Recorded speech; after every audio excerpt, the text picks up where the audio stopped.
Jake is a resident of Yulee, been here for about 6 years. He's a native of Hickory, North Carolina, married to his wife Karen for 42 years. Their sons, late Nick Shuford and Matt Shuford. He's a graduate of Appalachian State University, Boone, North Carolina.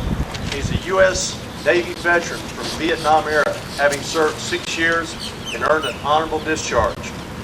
Retired from the business world after 38 years in high-tech sales and management.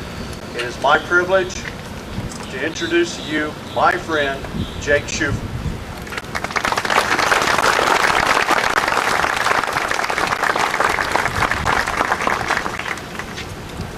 Good morning. Good morning. Happy Memorial Day. You know, if you read the Fernandina Beach News Post this morning, I don't know how I'm going to manage that. Can everybody hear me? Yeah, good. So if you read the Fernandina Beach News article that was posted, I guess, this morning, the lady said it was very hard to say Happy Memorial Day. It just seems like a contradiction on a day when we're remembering so much service and so much sacrifice. So good morning to you anyway. Happy Memorial Day. Before I get started in my remarks, I'd like to do a little housekeeping. As hard as I tried to make my wife proud in putting together my biography that Kicker just read to us, I had a sin of omission. I'm also a grandfather of 2 fine grandsons.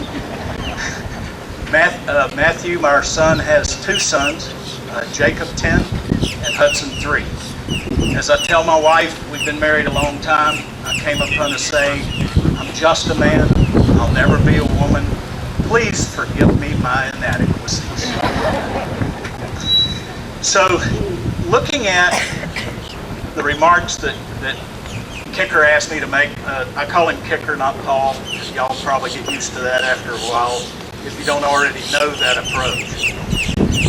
Before I start my remarks, I thought it important to tell you I'm a friend, I'm a neighbor, and give you a little bit of a perspective of where I'm coming as I make my remarks today.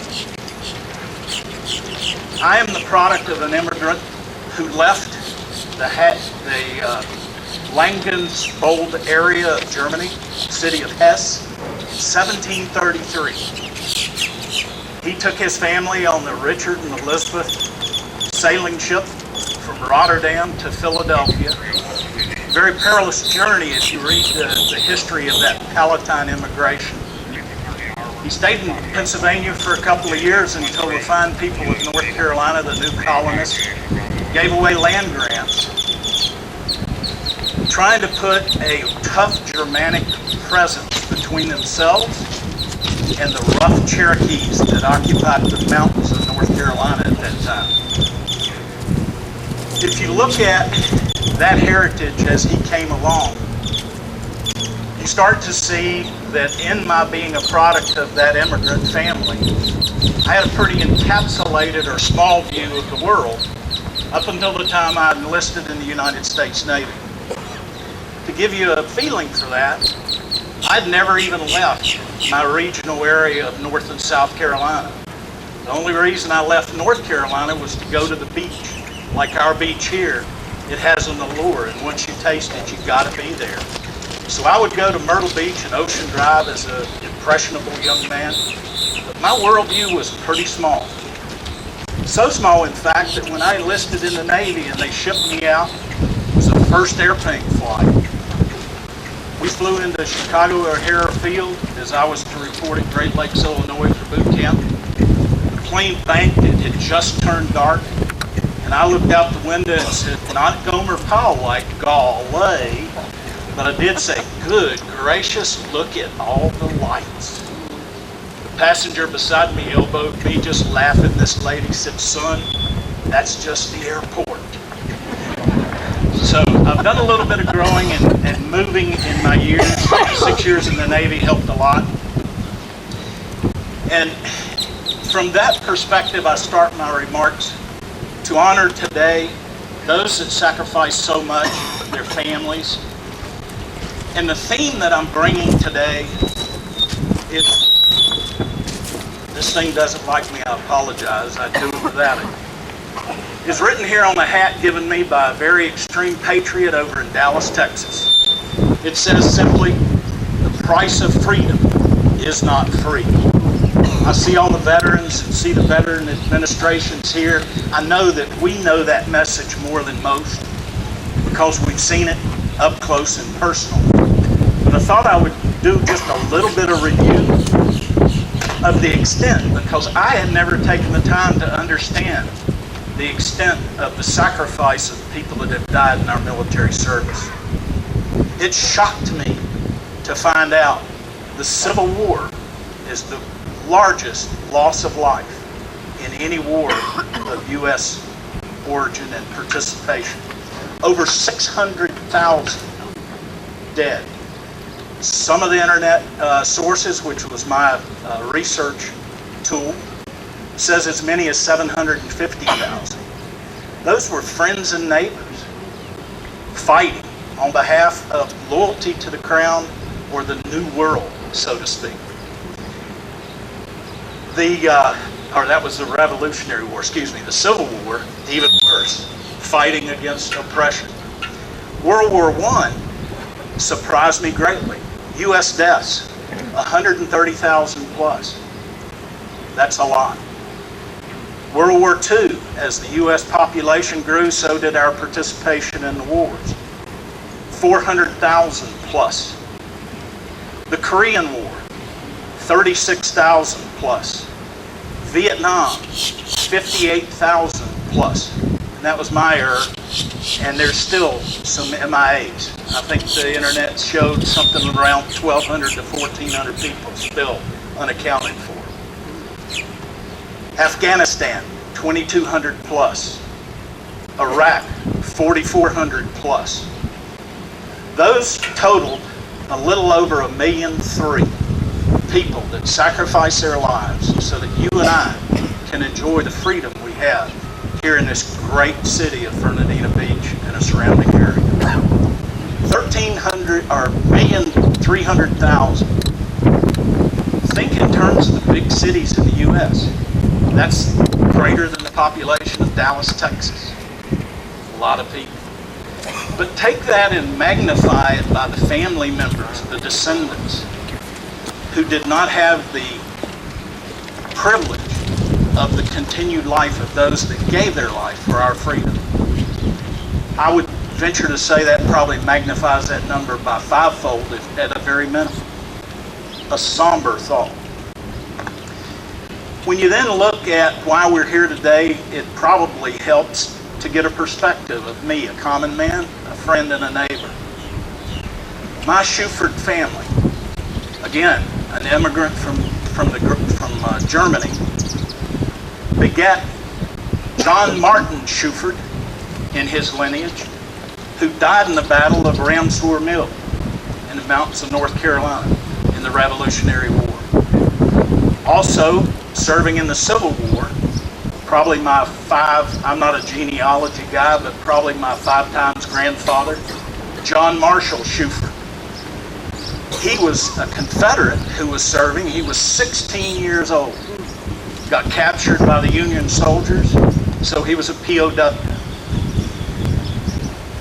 In World War I, my grandfather, a physician, had started a hospital in the mountains of North Carolina. I think at the time he left to go do his service. It was a 23-bed hospital, small town, small hospital. He shut it down, joined the service, and was a major in the Army Medical Corps, departing his service in 1919. My father, Jacob H. Schufert Jr., also served, but in World War II. He gave up his education to go join the Army Medical Corps, and he served and was discharged in 1947 from active duty as a major in the Army Medical Corps. On to the next group of the family lineage.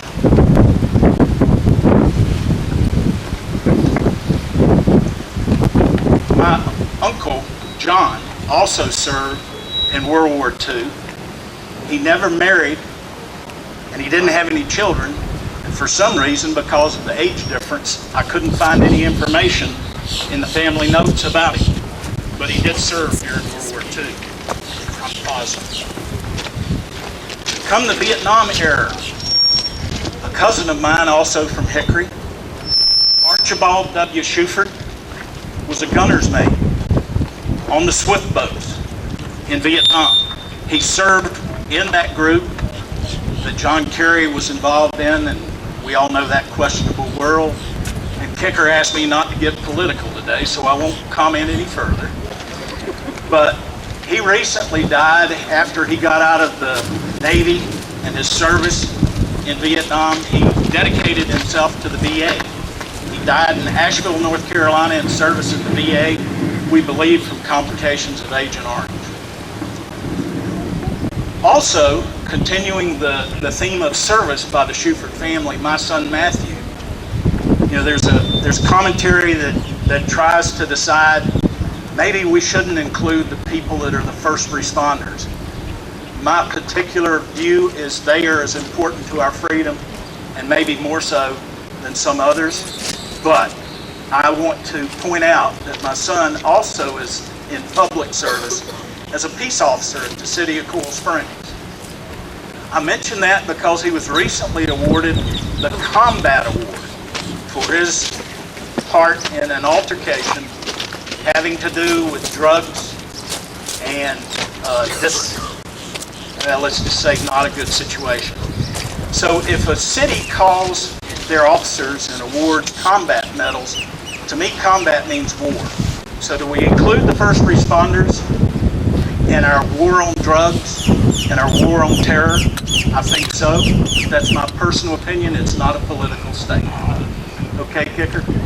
Thank you. So, by mentioning all of this, I wanted to come around to the main thought. The price of freedom is not free. One of my high school classmates I ran into after 30 years. I went to Karen, my wife, and I said, "Honey, I think that's Jimmy." She said, "No, it's not." Well, you know, in 30 years, you change your looks quite a bit from the high school days, or at least I did. Maybe none of y'all did. But the reason I could tell it was Jimmy, because Jimmy lost his ring finger, pinned down in a rice paddy in Vietnam on Christmas Eve. I believe the year was 1968. So I saw Jimmy with his wedding band on his right hand, missing his left ring finger, and I knew for sure that's who that was. The price of freedom is not free. I have a friend and a co-worker that currently are serving and drawing benefit from the VA for their experiences with health problems from the exposure to Agent Orange. And again, I'll remind you that we had over 1 million lives spent and lost. And the compounding factor of the effect of those lives, as I've suggested earlier, is at a minimum 5 times the number of people affected, paying the price for our freedom. Saturday, a week ago, Karen and I got invited to participate in something locally that I wanted to make note of today to you. We participated in the Jeep rally. Some of you may have been inconvenienced by our passage with Nassau County Sheriff Office participation, blocking your roundabouts, blocking the intersections. So 82 of us could proceed through the town in celebration of military service. Not everybody in those Jeeps were ex-military, some were. About the third Jeep in, there was a great POW MIA flag flying proudly from the Jeep. And what surprised me was the sheriffs not only stopped traffic, but people stopped on their own as if we were a funeral procession. They acknowledged the flags as we went by. There were thumbs up. They gave willingly support to this Jeep rally. But the important thing that happened out of that day, unbeknownst to a lot of the participants and certainly to some of the observers, was the Jeep Club had committed to raise funds to give to our local VFW in support of their effort of support of our veterans. And I'm proud to say from 82 Jeeps and the activities we did, and the fundraising that they did, a check for over $1,000 was given to the local VFW to help them in their service to our veterans and veterans' families.